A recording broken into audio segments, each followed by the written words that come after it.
What's up, everybody? How you doing? I'm Dr. Brian. I'm Dr. LaKeith. And welcome to the Forest Therapeutic Podcast. We appreciate you being here. Like, comment, subscribe, and share just to get this information out to people who need it. And today's topic, we're going to talk about our opinion, professional opinion, on the vitriol between black heteronormative couples. What that simply means is this. Why are black men and women going at each other's necks when it comes to expectations as they enter into relationships? And I want to start. My eyelash was in my eye. Forgive me about that one. And I want to start off with that topic right there for this evening because I think that's really, really important. So you might have noticed when you look on social media these days that there's a lot of people arguing back and forth about, I need a man to do this. I need a man to do that. Well, if I'm doing all this, what are you bringing to the table? Or that's not what a real man is. Or I need a man to express his emotions. And then when he does, he's getting criticized for doing it. There's a lot of sharing of expectations that's creating a bigger divide on social media that I see when I log in online. And I'm going to open up the question to Dr. Keith. Dr. Keith, quick question. What do you think is the cause to this big argument that's going on right now? I feel as though this big argument, it's a combination of a lot of different things. One, the proliferation of social media. So now everybody has a voice, as they should, but not everybody's voice actually comes from a place of being solution-oriented. Some people's voices really do come from a place of like, they want to be the contrarian. They want to stir the pot. They want to put out all of their frustrations, all their anger, and then have some audience or some followers to co-sign on that. So I think that's a big part of it. Two, I think it's also people using their personal experiences or personal failures, particularly the personal failures, to talk about, oh, well, this is what dating is like for black women. This is dating for like black men. And then, of course, when you have some other people in your circle or other people you can find to come on and talk about it, it feels as though like, oh, this is a certain truth. Now, that's not to say that it isn't a truth and that there aren't people who are experiencing it, but it does speak to the fact that it becomes like a conversation that's had over and over and over and over again. But my thing to that is also really kind of questioning, why do we give that the most views? Or why does that get the most attention? Now, I know negativity sells, but more so for black people when we're talking about the context of our relationships, being in love, being committed. Why is that the thing that we choose on our personal pages, on our podcasts, on our TikToks to really kind of engage in? No, I agree with that because I actually think that social media is a part of a factor into what's going on right now because there is such an easy access to controversy and the glorification of certain lifestyles, right? So when I say that, I mean this is that, to your point, you're right, controversy does sales. But the thing about controversy is that it's a relatable thing when it comes to relationships, right? Like, all men cheat, black men don't cheat, stuff like that. Like that is a thing that many people, certain phrases are things that many people can relate to because it's a shared experience. So next thing you know, everybody's like, well, yeah, this was my experience. This was my experience. Oh, it was similar to mine. And I think that what happens is that generates so much fuel and validation to that. I knew it. I knew that men ain't nothing. I knew that women ain't nothing. This is what I knew, X, Y, Z, and the third. So I think that what happens is when you go into social media, you get reinforced to all the bad things about relationships. And then it creates that divide. And the other thing also, I feel like people go to social media and they start venting because they feel like no one's hearing them. So next thing you know, you go online to see if you can find some people who share the same experience as you so you could feel heard. So when I say that, I mean this, like when someone goes online and make a viral post, I'm going to make up something. I'm not going to say that I actually saw this anywhere, but someone goes online and say, if you ain't making six figures, you shouldn't be allowed to. Oh, that's actually a lyric, but if you ain't making six figures, you shouldn't be allowed to date. And then all of a sudden it gets a lot of likes. It gets a lot of views. And then you get men and women arguing now, right? To that point, it is like, well, who told you that? That if you don't make six figures, you shouldn't date? But see, that one, when I see those type of videos in my mind, and this is just me personally, professionally, I think to myself, okay, so you're saying this for clickbait because realistically, I know intellectually you have to know this makes no sense, and intellectually, if you don't, that's the even bigger problem. Right. To whereas though, if you equate like, well, if you're not making six figures, we can't date. I saw, because you gotta love the algorithm on Reels. I saw a clip where there were women and they pretty much said like, oh well, a guy only sent me $30 for lunch. What am I supposed to do with that? I saw that too. And of course, the comments, thank God, the comments, people were like, are y'all serious right now? Like, slide me the $30. As in, oh, well, in that case, then how you like getting nothing at all? It's just some of these topics, and I, again, speak to my bias as a therapist and working with couples, it infuriates me because how does this allow people to gain a deeper understanding of what it's going to take for a black man or a black woman or anyone black to stay together? Because the only thing we're focusing on is very shallow, surface level things that really don't speak to the nuances, the complexities of what it takes to compromise, negotiate, really work and be committed in a relationship. But people make these surface things seem like, oh, these are core value things. And the reality situation is they're not. They may be things that are important to you, but they're not core value things that are actually going to keep you together. As in like, oh, well, if he can't give me $100 for lunch, we can't rock. Really? And we had talked about this before we came on air, is that one of the things that I think is that at the core of these debates online is a noticeable theme about economics, like finances, specifically the male finances. How much does he bring? But then on the other side of it is also, well, if I'm bringing this, what do you bring? Mm-hmm. Because the expectation is kind of defaulting back to like a traditional of the man does all the work and the woman takes care of the home.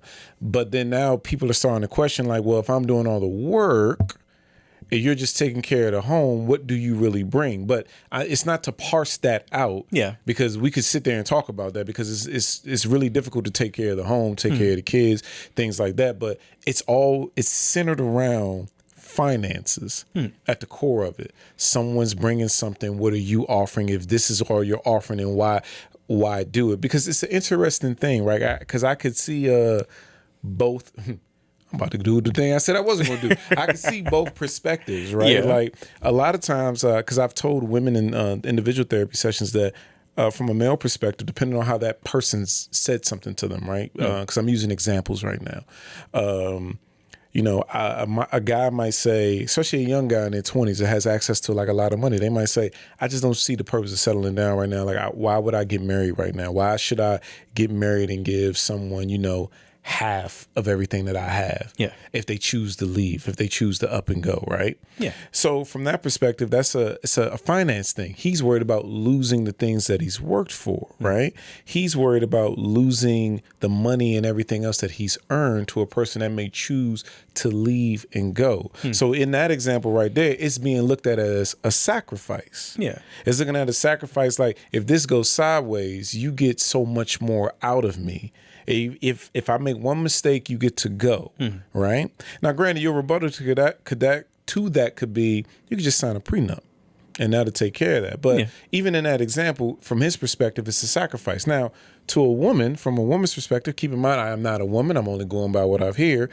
It's even a sacrifice on their end, right? Like, in order for me to come and be your wife, you're going to have certain expectations of me to cook, clean, give birth to your kids, which is drastically going to change my body. And then the ultimate thing of, you want me to submit to your rulership as far as leading the household. Yeah. So therefore, you're asking me to do all of that and go work a 9-to-5, where all you're doing is working a 9-to-5, coming home to a clean house, kids taken care of, or you occasionally discipline them and cook food.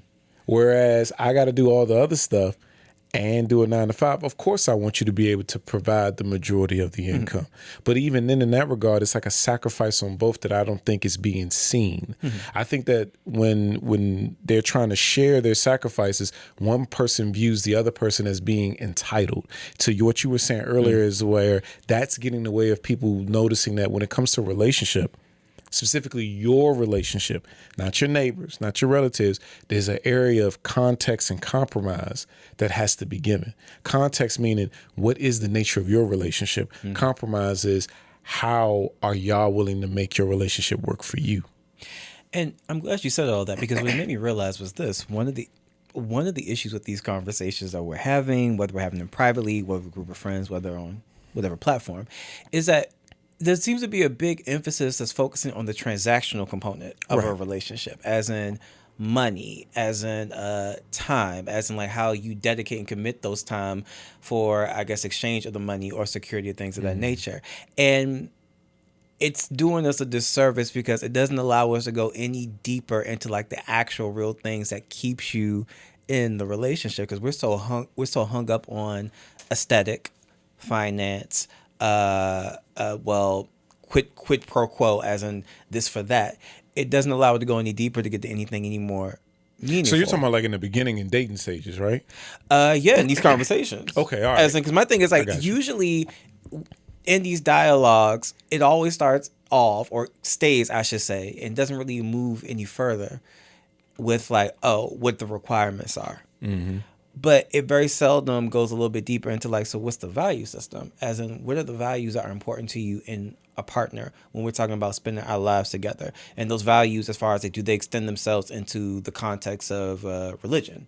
Does it extend itself in the context of ethics? Does it extend itself in the context of intimacy? Does it extend itself into all of those things? And what does that look like, and why are they important to you? And more importantly, what does it take to actually maintain, stay together, keep those things aligned? But when it's always just kind of like the surface transactional stuff, it does us a disservice, because it doesn't actually allow us to really get to the heart of the matter and try to figure out, well, what does it mean to actually be with someone outside of just talking about finances, career, cooking, cleaning, even having children.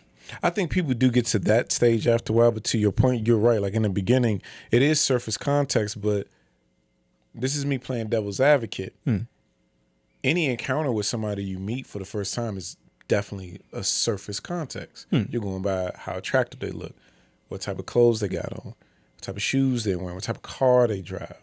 Even, matter of fact, when you're on a date, what's the first thing you say? So what do you do for a living when you're getting to know somebody? That's the very first thing that's asked. I don't. Yeah. Okay, that's fine that you don't. Yeah, that's okay.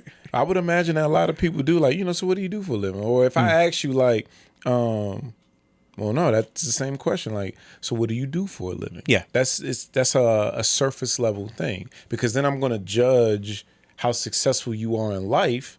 That's where I was getting at before I lost my train of thought just now.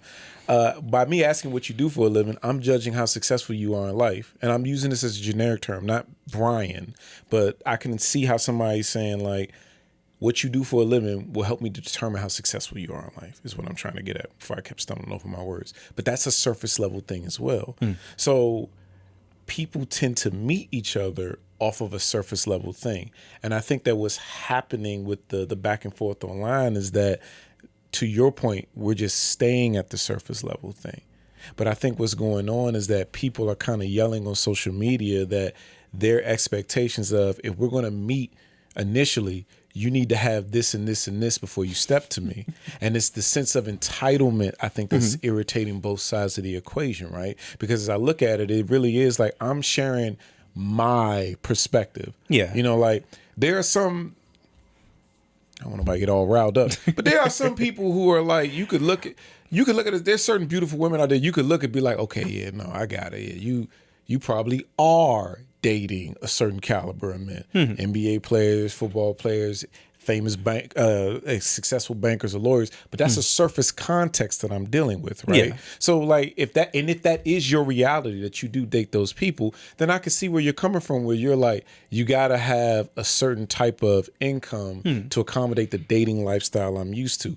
There's nothing wrong with that. But I think what's getting in the way is people aren't hearing that part. They're looking at it as, oh, you think you better than me, or you're entitled. What makes you think that I need to have this in order for me to talk to you, right? And I'm just trying to play devil's advocate once again for that regard, because on the other side, as a man, we hear that, and it's like, same example. Why are you feel so entitled that I gotta have this much money to talk to you? Like, what do you, if I make that much money, what am I getting out of you? Because why is there no demand on you to make the type of money I got to make to be with you? So I think that what's going on is that people are interpreting it, as I said, more and more as you're being really entitled to something right now on both sides of the equation. Agree.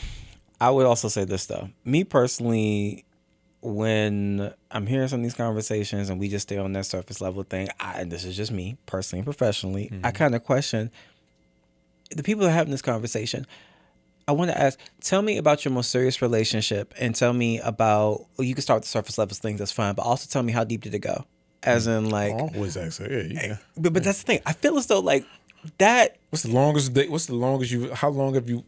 how many years was your longest relationship? Exactly. That's an important question. As in, like, what was the attachment like? What was all of that? Because me personally, when I get all that information, it contextualizes you way better than when you're talking about the requirements in regards to dating with someone. And again, and this is just from my experience and watching the reels and even just kind of having some people in my personal life have these conversations, it never seems to ever go any that deep where I feel as though it needs to go. To where as though if we're going to talk about each other, if we're going to talk about our experiences in dating and why we have the requirements that we have, let's really kind of talk about that. And let's talk about the things that went really well and the things that didn't go so well. But I always feel like when we're talking about the surface level things, it's always a case of, oh, well, he couldn't afford for me to get lunch or get my hair done, or she wasn't necessarily cooking or cleaning or doing whatever it is I need to do. And it's like, okay, I can understand that. Those are preferences, which preferences you're entitled to. There's nothing wrong with that. But it's a case of like, so get a little bit deeper. Like, let's have these conversations about, okay, on a very deep, and you know me, I'm semi-spiritual, semi-not spiritual, on a very deep spiritual level, on a very deep level of like our morals and our values, have a conversation about that. No, I can agree. And as you were saying that, Keith, it made me think about, like, even before we get to that level, another thing that I realized as you were saying it out loud, like, how do we get to that level, or we're not even going to that level. I realized as you were saying it, that another factor in this equation is it's also like the glorification within our own culture of money and status, right? Because as you were saying that, I was thinking about, those little balloon popping videos now, right? Yeah. Like, they're entertaining, but like I don't want this to come out the wrong way, but aside from the balloon pop ones, like the ones where it's like one rapper versus 20 women. I don't know if you've seen. All right. So in those ones, right, you can see when the women come up that they're doing what they see within the culture itself. Yeah. Like, coming, half naked, dressed a certain type of way, willing to, offer their bodies to be with this person. And then in turn, sometimes the dudes come up talking about how much money they make. I got all this, I got all that. A part of it also is that's like learned behavior after a while. That's learned behavior informed by what part of the culture that you're looking at. I'm not saying that that's all that Black people's culture glorifies. That's not what I'm saying. But there is there's an overemphasis on that. Like how much you bring to the table. As a matter of fact, like some of our favorite rappers, what do they always say? I make more money than your favorite rapper. I make more money than your baby father. Matter of fact, one of Rick Ross's lines that always gets stuck in my head. Park my car at her house just to stun on her ex. Because every time I see that line, I'm like, that was a lot. You did all that. You ain't even there. You just want to leave the car there just so he could see it. But it's an effective line. It is an effective line. But what I'm saying is that also a part of it, I think, is aside from just, it is a part of social media. There's a part of our culture that like puts a lot of emphasis on that.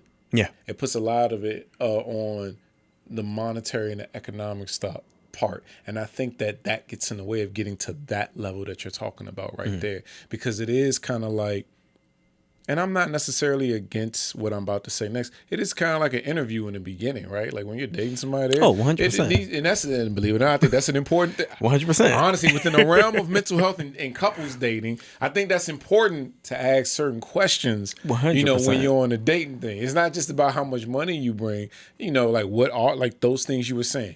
What are your spiritual beliefs? How long was your longest relationship? Why did you and your partner break up? Was it amicable? Meaning that was it on mutual terms? Did you do something wrong? Can you admit that you did it wrong? Did they do something wrong? How did you heal from that? Those type of things. But in the context of what we're talking about, though, I do think that this back and forth that we're seeing, I think that it's coming from a place of people trying to share what they want, and it's being perceived as an entitlement. But I also think that it's a part of, them repeating what they hear from the culture of, you got to have X in order to get Y. Now, I'm going to let you get to your, if you had anything you wanted to say to that before I get to the next question. I would say you're right in that regard. And then also some of it, to be honest, and this is just my opinion when I hear certain people speak, some of it also kind of comes from this place of insecurity. Oh, yeah. This insecurity about... That's a good point. I did not take that as... I'm be honest, I didn't take that as a factor. Here, go ahead, elaborate. This insecure... This is just me. Usually when I hear someone go on and on endlessly about what it is that they require from a partner, very much on that very surface level... And even when they go a little bit deeper, depending on what they're saying, I think to myself, like, this is a very insecure person. Okay. As in, not even in the way that's trying to shame them, but in the sense of, like, all of these expectations, they come from this unrealistic place of you trying to get validation through the person that you're dating. Don't get me wrong. When you're with someone, yes, you want them to validate you. But when it becomes like this exhaustive list, they have to be this particular way.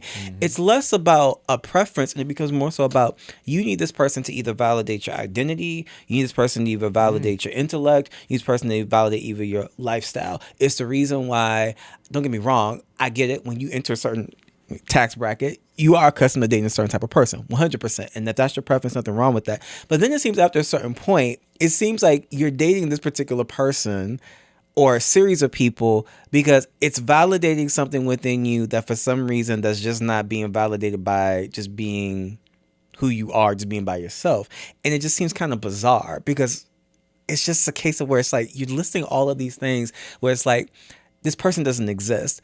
And for some reason, it just seems like you're making this person up because there's something that you want them to make you feel or something that you want them to make you be by way of being a proxy. As in, if I'm having all these requirements of someone, and yes, let's maybe say I meet half of it. In my mind, I'm always thinking to myself, after a certain point in the conversation, it's like, this seems less about being equally yoked. And this is more so kind of a situation where maybe you're gunning for like, I want us to be like that couple goals, or I want them to validate me and all the things that I've done. And it just gets really, for me, listening to it, gets like this really kind of weird, insecure place where it's like, so if you never meet this person, who would you be and who are you and are you happy? No, I didn't consider that angle because I think that's really, really good. Because it could be that that could be a factor in it, right? Having this, as you laid out that list, it made me think of something, right? Aside from the insecurity, because you laid out the list and then you said, if you are in this tax bracket, I can understand why you want to date a certain type of people. I agree with that, right? Like I'm not saying that you need to date within your tax bracket. That's not what I'm saying. Exactly. But I can definitely understand why someone in one tax bracket prefers to date someone that's in a similar or higher tax bracket, because different tax brackets come with different mindsets, potentially different life experiences. Like I did not give Ebony K. Williams like, in my mind, she didn't say nothing like, oh, this is super offensive. Like if you heard what she said in context, when they said, would you date a bus driver? I can't remember it exactly. Like the line about, would you date a bus driver? Like, does he own the bus? Yeah, own the bus company. Yeah, does he own the bus company? Yeah. I'm not saying that she's wrong because her preference is, if I don't want to date a bus driver. She wasn't. The only thing what she got wrong was the fact that at some point in there, and I may be misremembering, if I am, please forgive me, she alluded to the fact that for her, if he's not, she has this thing in her mind to where as though he's not aspiring to be more. I was going to say that right after that because I didn't want to end it on like, I don't want to date a bus driver. No, I believe what she was getting at is he being the best version of himself? Is he trying to be exceptional? Or is he just trying to just be content with where he's at? Which is nothing wrong with that. But for her, if it doesn't match him. Right. I believe she said it again on the Breakfast Club where it's like, for her, it's nothing wrong with that's where you want to be. But for her, being content with where you are and not trying to grow yourself, that's not good enough. That's what made me bring up to the next thing where you laid out the list and the insecurity thing is, where's the fine line between my requirements are a safety net for my personal growth and development to move forward, and it's not an entitlement. And I hope I said that right. Did that make sense? It makes sense. Yeah, like for instance, if I look at somebody that's very, very successful, right? Because it's not, at a certain point, it's really not just about money. It's about like, can I grow with you? Yeah. So where's the fine line between I'm laying out my expectations for this, and this to make sure I'm still growing to where it's not being perceived as entitlement or arrogance, because every person has a right to a preference. Yeah. And every person has a right to make sure that they're still growing. So therefore, when we talk about tax brackets, using that as an example, you and I both know that from having our own practice, that the mindset that you have when you're working for somebody versus when you're building something, it is really not the same mindset after a while. It's hey, y'all, I'm not even here. I'm not going to lie to you. When you look at, I know I'm segueing, but when you do this entrepreneur thing, your mindset pivots. Sorry, I didn't mean to go off tangent. Like, your mindset pivots hard. But no, we need the moment because it's a reality. It is a reality. But using that as an example, so when I say your mindset pivots, I mean, this is what I mean. When you, and I'm gonna make sure I tie it into the topic. When you go to work, your potential career ladder is laid out for you. If you meet certain performance objectives and certain performance goals, and you hit your numbers, you are not only entitled, you have a right to demand a higher pay. You do, because I met the requirements to go to the next promotion grade up or promotional position up. You know, I have all the experience. I need to be moved up, rightfully so. When you're doing something on your own, your promotion, air quotes, comes by the amount of sales that you make. So therefore, you're always in a mode of, I have to generate more sales. So those are two different mindsets. Even though the worker can look over at the entrepreneur and get that, I get that. You got to do more sales, go get it. And the entrepreneur can look at the worker and be like, I got it. You got to deal with your goals. But then also within that, there's two different cultures and lifestyles that come with it. When I say cultures and lifestyle, I mean work culture and work lifestyle. For instance, you may look at their situation and be like, I don't know why you deal with that boss. Because me and Keith are our own boss. I look at people's situation, I'm like, I'm glad I work for me, because you're not going to talk to me that way, right? You're just not. But bottom line is, tying it all together is, at a certain point, where do we give, which is the next question, where do we give grace where it's a person's preference and it's not entitlement? So I'm going to pivot to the next question. And that question is, let me pull up my notes, everybody. I apologize. The next question is, where does grace and accountability meet within a relationship? So, granted, I know it's a broad term, but within Black relationships, where do we have grace and accountability meet? Because here's the thing. They do need to go hand in hand. Because one of the things that we were talking about off camera that's now on camera is when it comes to infidelity in relationships, right? Yes. If you're going to be with somebody, I'm not telling you if you're going to be with them, don't bring it up. That is not what I'm saying. But at a certain point, it's one of those things where, I'm not saying give grace for the infidelity, but when you're going through the healing process, where are you giving grace to allow the person to grow and learn from their mistakes while still holding them accountable for what they've done? And that's a tricky area or a path to navigate, because the two can start to not blur, but start to clash a little bit. Because I had a very interesting couples session this week where we were talking about communicating. And this is where it's going to come in real nicely. That we were talking about communicating, you know, like, why can't you, the one person's perspective was, why can you just not accept that I'm not trying to be mean, or I'm not trying to belittle you or demean you? Like, why can't you just give me that grace? Well, they're in therapy because, you know, some form of infidelity had occurred, and she had a very, very powerful moment. There's nothing wrong with that. She said that after what you did, I've given enough grace. I'm graced out. Why can't you just do what I asked you to do and keep it moving? Right? That's not a bad statement to make, because you got to honor his perspective of, I'm looking for grace so I can grow. Yeah. Because the reason why you need to give grace in these relationships, once you get past the surface level things, is that that person has been this way for a long time. I'm not talking about cheating. I'm talking about the example I gave. They've been this way for a long time. Just because they met you and you've complained about it for like a month or two or even a year, they're what, 20, 30, 40. It may take them a year or two to change it. You can give them grace, but you can also hold them accountable to what they promised. Hey, look, you told me that you wasn't going to talk like this. And also, even from her perspective, right? Like in that moment, she's looking for safety and assurance. Going back to what we talked about earlier. Yeah. There comes a certain point where certain behaviors, when you're saying things or looking for things, they provide you security to the point of what you're saying about being insecure. And I'm not saying that this is the same as that, but if I don't feel safe, I need certain assurances. And that's just what, not to go around the mulberry bush too much, but I need certain assurances. So the fine line between grace and accountability to me is that they go hand in hand. You can get, and when I say hand in hand, I mean hand in hand in that relationship. You cannot expect grace without being willing to be held accountable by the person. They can give you grace, but don't shut down their right to hold you accountable. Because the only way that you're going to grow and change is if they point out the behavior that they would like you to change. But then that also comes to the point where don't overdo the pointing out part. I hope that made sense. No, it makes sense. When we're talking about grace and accountability, for couples, I always say, particularly the grace part, is very subjective.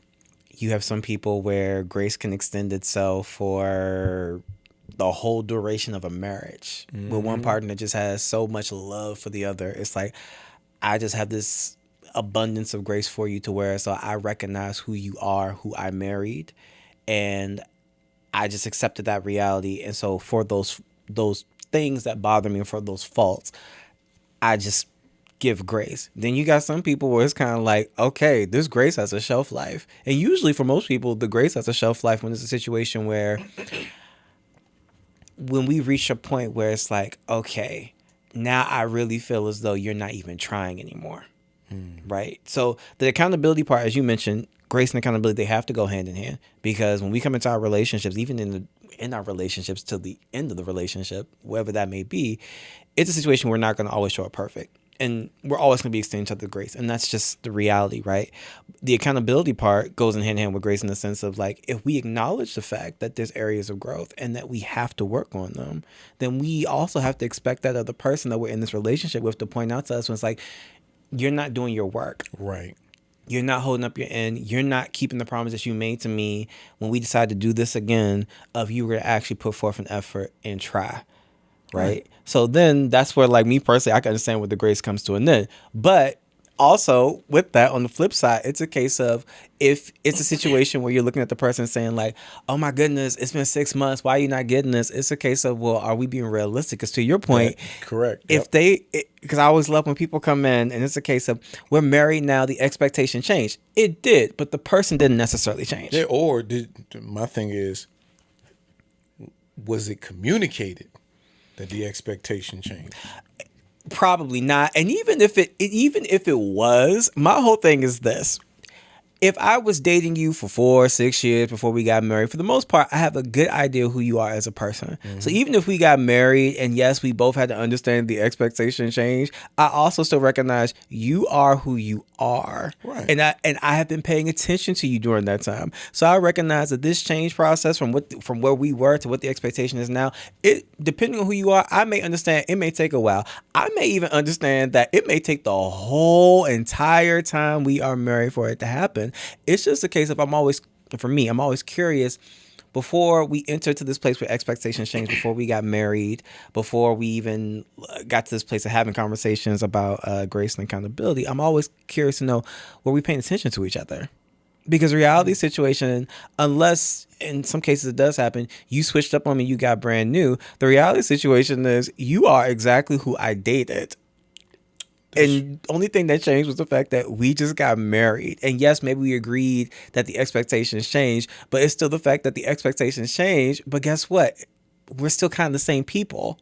So that leads to the next thing. And I do want to talk about that a little bit more, because when you were saying it made me think that, can you even articulate what expectation you want to change? Because what I hear in couples counseling sometimes is, it's not supposed to be this way. Okay, then how is it supposed to be?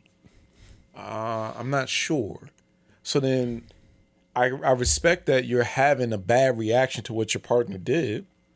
There's nothing wrong with that. You felt that they did something that you didn't agree with, but then you don't know what the alternative is that you're looking for. That's a part of it as well. Like if you can't hold your partner accountable to something that you don't even know what that something is. And to that point, I think it's because when people get married, or particularly when they're engaged, and people are around saying, "Oh, well, the expectation is going to change." I don't even think we give people a real definition of what it is that's going to change. Correct. And more importantly, I don't even think that to a certain extent, and I think we're all guilty of it, I don't even to a certain extent we even think about it. I think somehow when we hear this idea like the expectation going to change, we somehow get in our head like, oh, okay, so things are going to get more serious, or they're going to be more serious, or they're going to be more, I guess, organized, or going to be more thoughtful or more prepared, right? Just by way of us taking the next step and getting married. And I'm always perplexed by that, because it's a case of the marriage was just a ceremony. Right. It's just that. It's the ceremony. It's a certificate that you sign to legitimize it, to legalize it. But there's still that space in between and even beyond where like there's the actual work. So whatever that seriousness that you think that's supposed to be, that's the moment where once you get engaged, and also I guess it goes to the next part of if you decide to do premarital counseling, you have a conversation about what that's going to look like and the realities of what that's going to look like and how long we suspect that's going to take. So that's the next question. From our professional opinion, do we think that couples should do premarital counseling? 1,000%. That's what I was just saying. You definitely should, because we were just talking about it now, communicating that expectation. People have this thing, like you were talking about, that, okay, so I'm a ordained minister and Christian believer. I don't know if you ever noticed the shirts I wear, but they always got something. Like the one he got on right now? Yeah, they 2 always Timothy got something about chapter 1 verse 7. Yep, they got something. Always got something about the Bible quote on there, right? So this is me laying that as the foundation and saying that most people will get married and did not read the section of the Bible about what the husband's supposed to do and what the wife is supposed to do. All right. Now, if you're not a believer, you don't have to adhere to those. If you are a believer, you can take those and modify them to make them fit your situation. Okay. I always like to throw that out there, right? You could follow it and use it within the context of your relationship. But the reason why I say that part is they haven't even read it. So you're creating this expectation based upon what exactly? Now, literally, when I say what exactly, I mean, did you hear the pastor say it? Is it you watching your parents, you listening to your friends, whatever it may be? The thing isn't about how you define it. There's this weird expectation that when the pastor blesses our marriage, we walk down the aisle in front of all our family members, this weird osmosis should have occurred to where you should already know in my head exactly what I'm expecting you to do and change. And that's why I think that premarital counseling is very, very important, because you get to sit down and talk about those expectations and literally iron them out. Like, for instance, you'd be surprised at how many people will be like, yeah, so what do you expect your wife to do? I expect her to take care of the kids, I expect her to cook and clean. And I want, at least want a home cooked meal every night. And the wife like, you want a what? You want a home cooked every night? Now, everybody, look. I was a single parent dad for a long time. A little bit. I didn't realize how much pressure I was putting on my child's mother. Might be one of the reasons why we're divorced right now. Until I had to start cooking for me and my daughter every night. Fellas, cooking every night, not a thing. It is not a thing. You do not live with no gourmet chef. Do you know how long? You know how I was cooking tough for your niece, standing up, cooking, and then and she say, "Dad, I don't want this." I stood up for an hour, cooking fresh. I'm not exaggerating, everybody. Fresh steak, shrimp, and chicken, religiously. Excuse me. That's all I knew how. That's all I knew how to cook. That's all I know how to cook. Chicken. Baked chicken, not fried chicken. So, baking chicken take a long time. Yeah. Cooking steak takes a little bit to cook, because I like to cook it really well. And shrimp. I'm up there cooking. Pick you up from school, check your homework, cook, watch you eat, then make time for myself. Fellas, that's not a thing. But the lady was like, you want me to what? You want a fresh cooked meal every night? I'm not cooking for you every night. And he was like, well, I'm not, no. I want something made every night.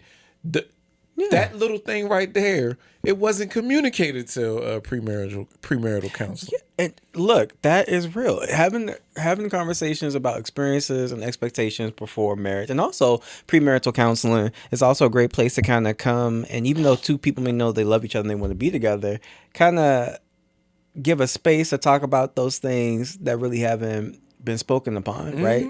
As in, for instance, intimacy, as in like, look, I love your personality, I love who you are, but intimately there's a disconnect. Something's wrong. And it's a case of, okay, well, let's talk about that before we kind of move further on down the road to getting married. And also even conversation, is that even something that's important? And maybe it is important to one part, and maybe it isn't. Having conversations around, okay, we love each other, we're engaged, but this is going to be a long engagement because we can't make headway about finances. Or, yeah, we love each other, it's going to be a long engagement because we can't make headway about the fact that we can't seem to get the communication right as far as how to de-escalate when we're revved up. Correct. So it becomes an opportunity before we make this final decision to really kind of work out and work on things so that when we do move forward in that, we have the mechanisms, the understanding, the tools to where it's like, okay, we feel more confident and comfortable moving forward. But that also speaks to, I think, sometimes the fear that people have and the reason why they don't come into premarital counseling, because it's a case of, well, if we talk about it and we can't come to a resolve, what does that mean as far as like actually being able to get married? Yeah, there are very few things that people can't resolve when they talk about it. Because I'm thinking right now to some of the things that you had said, because you're right. And when you come to couples counseling, as far as resolving something, that's literally what couples counseling will get you. Premarital counseling and couple counseling and marriage counseling. It gives you those tools and techniques and those skills, right? Because 9 times out of 10, which is a segue to the next question, is that couples lack the ability to properly communicate. Communication isn't just sharing your thoughts. It's being able to receive what the other person is saying in a non-judgmental way, not expecting you out of your partner. So I think that that's a big part of it, and I'm gonna pause that because I want to say that for the next question. Yeah. But the other thing that you brought up as far as like that fear, you're right. A lot of times when people come in for either premarital counseling or couples counseling, it's crazy. They think that I don't want nobody telling me how I should be in my marriage. I'm not going to tell you how you should be in your marriage. I'm not in the marriage. I can't tell you how to be in your marriage because, like you said, I'm not in your marriage. All I'm going to do is listen, identify depending on what you're coming with. So since we're talking about communication, I'm going to use that. Identify the communication issue and then provide solutions and ideas and show you and role model how to use those ideas and solutions. Because usually what it is that people, this is the segue right here. Yeah. People are taking things. This was the post that I made today. People are asking, this is an example, people are asking their partner to express themselves and open up more, but then criticizing them when they do. Because you're criticizing them because you don't like what they said or you were expecting you out of them. Well, then for the people who are listening, how do we get past that surface level thing? Because for me, in order for you to get past that surface level thing is hearing the person out, but knowing what you want. So I use those two specifically and strategically. The reason why I choose those two is because you got to be able to hear the person out so that way you can hear their perspective on things, and then knowing what you want, right? So when I say knowing what you want, I don't mean hold it to be rigid, like it's got to be this or it's nothing at all, but have a general idea of what it is that you're looking for. Because if you don't know clearly what you want, it doesn't help to inform how you should go with interacting with this person. So what I mean is this, right? When we're talking about surface level things, are you looking for a certain mindset? Or if you are looking for a certain income, be honest about it though. Like literally be honest, okay? Own it. Like, yeah, I'm looking for $100K. Okay, all right, cool. You're looking for $100K, but why are you looking for $100K?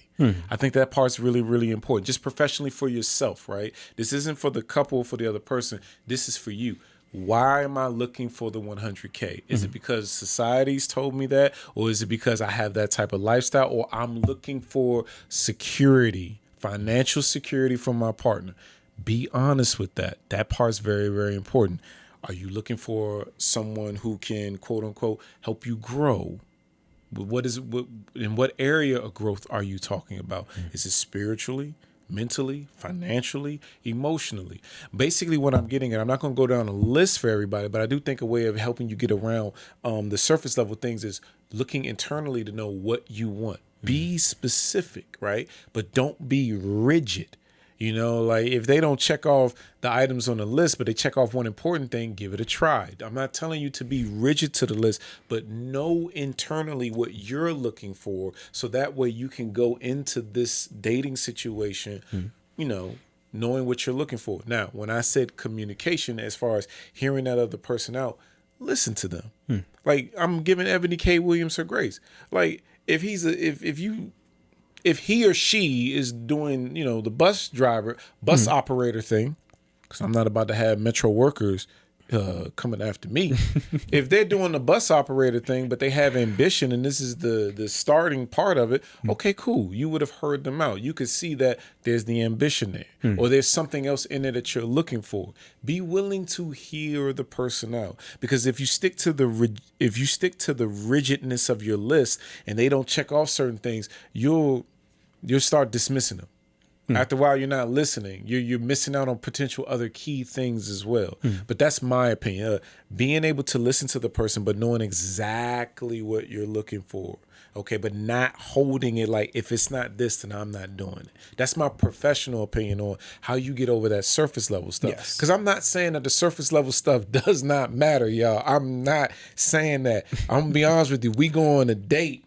I'm expecting you to be dressed for the date. I would love for you to smell good. Your hair should look good. Your edges should be laid. Your nails should be done. Yes, I'm going to smell good. I'm going to shave my head. I'm going to get my beard lined up. I'm going to wear good. That surface level stuff, but that surface level stuff is needed. It is. Yeah. You know, I am going to ask, what do you do for a living? Where's your ambitions at?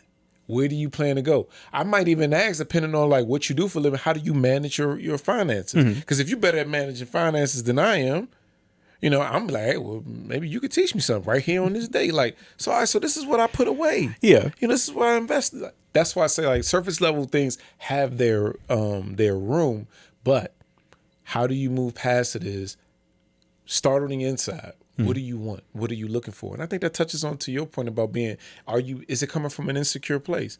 Be honest. The more you're honest with yourself, the more you can make better informed decisions. That's the best thing that I can say. The more honest you are with yourself, the more you can make a better informed decision, because now you know where it's coming from. What do you think? I would say, whenever you are getting to know someone or possibly entertaining the idea of dating someone, those surface level things, you have to acknowledge 100% they can go away. They can go away. And then you're stuck with who you committed yourself to.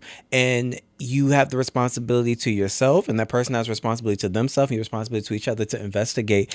If all this goes away, are you going to be someone I want to be with? Let me stop you.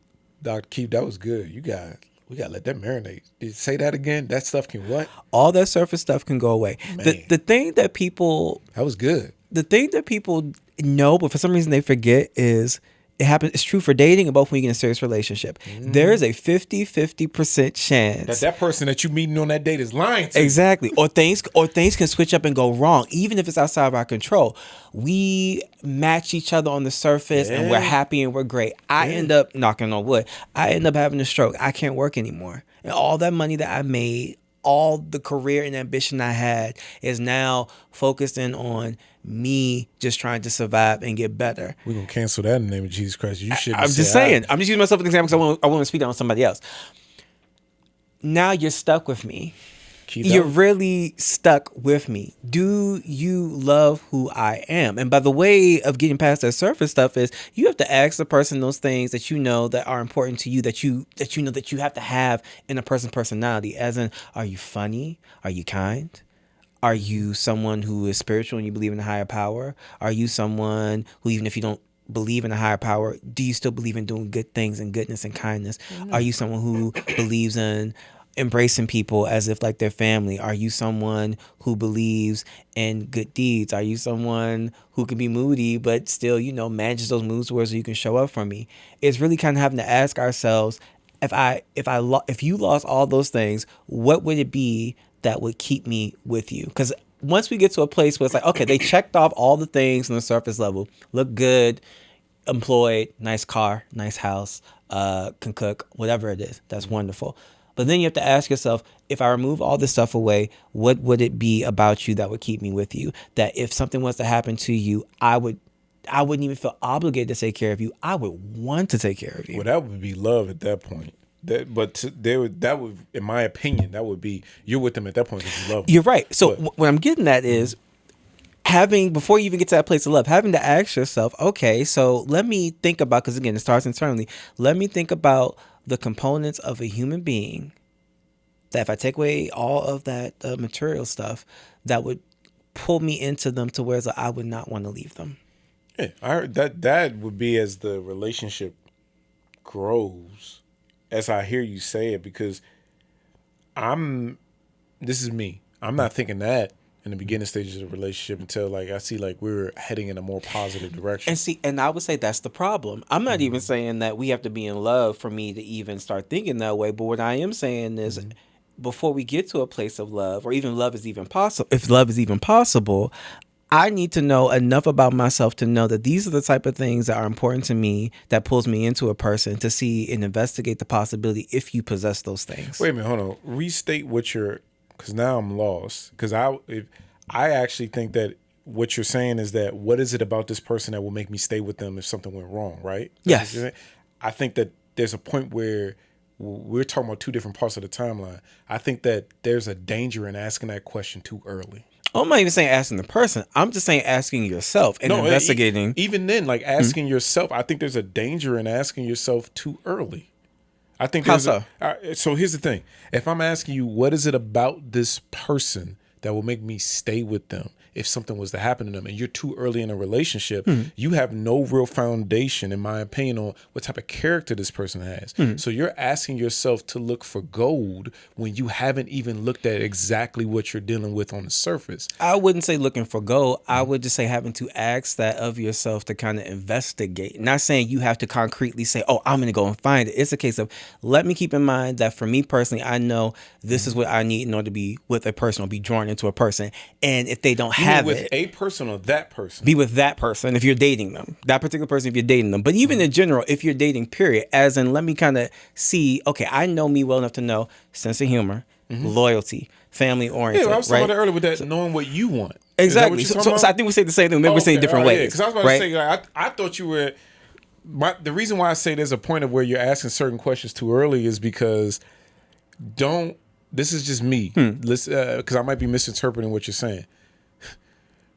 I can't think of a better. This is about to sound country, but don't try to deep dive for pearls in a shallow lake too soon. Like you're trying. I feel like there's a point in every relationship when it's growing where there's certain questions that are being asked too early. And the way that I might be misinterpreting what you're saying, so forgive me if I am, but I think that question should be asked later on. Like, what is it about this person that will make me stay with them if something was that, like the example you gave? Like, I think that question shouldn't be asked too early on, because I think that you're potentially gonna. That's what the word I'm looking for. I think you might, without even being aware of it, romanticize that thing too much. And then when it's time to leave, you asked an anchoring question too early. And I think that might anchor you. That's why I say it's too early. Like, you're now, and I'm using your example because I don't think that, matter of fact, as I say it more and more, I think it's a 50-50 split in how we're saying it, right? Yeah. Like, it is important to ask that question. I would just be careful with approaching it, because what if, like, man, they have a real great sense of humor, but they're horrible with finances, they're horrible with communication, but they make you laugh. Like, that's the anchor. Well, clearly, here's the thing. So I'm saying, like, those things that will keep me to stay. I'm not saying just focus it on one thing. Okay. All right. Because things, as in like, okay, yeah, they have a sense of humor, but okay, they're bad with finances. Okay, yes, they're loyal, but they have bad boundaries. It's a case of still really going through your list and saying like, okay, so what would be the deal breakers? And if there's too many deal breakers, of course it's a case of like, okay, I can't see myself committing to you. But if it's a case of before you get to love, right? It's like, okay, well, on a deeper level, it's all these things that they're checking off on. Okay, now I get the context. So you're saying before you get to love, like when you could possibly see a future with this person, Exactly. Then Once you can ask that weird space before we get to the surface level before we fall in love. So that's the disconnect. I thought we was like surface level right after. Like, all right, we at surface level where we still dating and talking to other people. All right, so now I'm thinking about cutting other people off. I'm thinking that you about like right there. I'm like. I think that might be too soon. Like, I'll put it this way. The reason why I think that way, and I blame my dad for it, because Dad, when we were growing up, Dad had this thing that he would say, whereas though, like, okay, when you are dealing with a woman and you're thinking about marrying her, you have to ask yourself that if things didn't work out in this relationship with this woman or this marriage, and you guys had a child, would this be someone that you would say, okay, I know I could co-parent with, I'd be proud to co-parent with? All right, look, that I agree with. So I always thought about that and applied that to the dating piece, as in like, okay, looking at this person in between falling in love and getting past the surface stuff, is this someone where like based off of like what it is I know in my mind, what it is that I need to have a deeper connection with someone, just keeping in mind of that list and saying like, okay, you're checking the things off the list so that once we get into love, I can honestly say to myself, if something was to happen, I'd still be here with you. No, to not make this long so we can wrap this up. I agree with that assessment. Like that was some sage wisdom right there. So even literally, this isn't therapeutic. It's more like a personal statement, a personal thing about it. So that way you could use, if anybody listening, you could use it in whatever context you choose to. This is just a personal thing. I think that's great advice because you should ask yourself, is this someone I can see myself spend the rest of my life with in spite of the flaws? And is this someone that I could see raising a child with at the bare minimum co-parenting? I think those are really important questions to ask because the relationship it don't take much. It does if you have a solid relationship. But so I say this with love and care and grace. It don't take much to ruin a really good relationship. Facts. It don't. It could be like it could be a really bad thing. Two people who never argue, all of a sudden they just can't get past that one thing. Yeah. All right, so I want to put that out there. But at bare minimum, though, you at least know, like, all right, we couldn't overcome that hurdle, we at least can co-parent amicably. I think you did a good job on that example right there, little brother. Because, and I want to say this in closing, because you said something earlier that I would be remiss if I didn't say it. And you know what? I hope producer, you should make this real. I really mean this, because when you said it, you said it came and hit me. It finally clicked in my head. Usually, when people go on dates, you're dealing with the halo effect. They're putting their best foot forward first. 100%. So you don't even know in the beginning stages of dating who you really working with. So that's literally all surface right there. Because everybody's more tolerant right up until their first physical or intimate encounter. Yes. Usually after then, that's you finna get the real version of them, the real person of them. I'm just being honest with everybody. You usually gonna get the real person after y'all have y'all first physical, intimate sexual exchange. So yeah, I wanted to say that first, that in the beginning stages of dating, you're dealing with the halo effect. Ain't nothing wrong with them. They are the perfect person. They're not single because of them. They single because of the world. Exactly. It's not me. So it's the ex's fault. Right. I just want to put that out there to everybody, that be careful in the beginning with the surface stuff, okay? Hope you got something out of this. I hope you enjoyed it. As usual, like, comment, subscribe, share with your family and friends, and tune right back in for the next episode of Force Therapeutic Podcast.